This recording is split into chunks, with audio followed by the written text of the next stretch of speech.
Okay, I'm going to discuss the anesthetic machine. I have two different machines here that I want to talk to you about today. So to start off with, this one has an oxygen tank actually hooked to it right here, and the regulator is right here. On this anesthetic machine, we do not have an oxygen tank because we have a central line hooked up right over here, as you can see. But if you were to use an anesthesia machine with an O2 tank, it would be right here, and then the regulator's right here. So this on the anesthetic machine is the flow meter, and if you want to come closer, this regulates the flow of oxygen, so you can turn this on.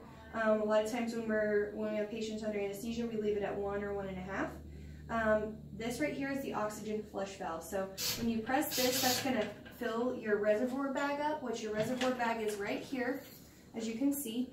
So when you push this button, it fills up the bag with oxygen and it bypasses the vaporizer.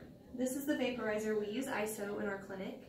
And so this is going to administer isoflurane gas to the patient. This is our pop-off valve, and so whenever you want to give a breath to a patient, you would push this button down, hold this bag up, and give them a breath. And if you're going to leak test, which we'll do that in just a moment, you would close this valve completely. This is the breathing tube. This is the inhalation unidirectional valve. This is the exhalation unidirectional valve. This is where the patient breathes through the machine, inhalation and exhalation to receive the gas and the oxygen. This right here is our soda lime canister. I'll show that here. This absorbs CO2 from the patient. They're inhaling oxygen and ISO, and then they are exhaling CO2, which will be absorbed by the soda lime.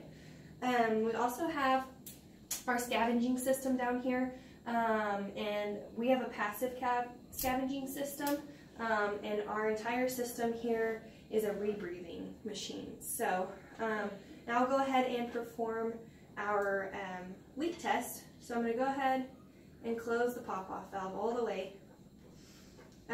Here we have our manometer. This is going to show us our pressure.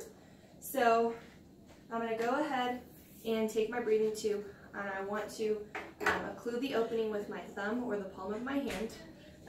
So I'm going to go ahead and fill up this bag until you see our pressure monitor, or pressure on our manometer is at 20.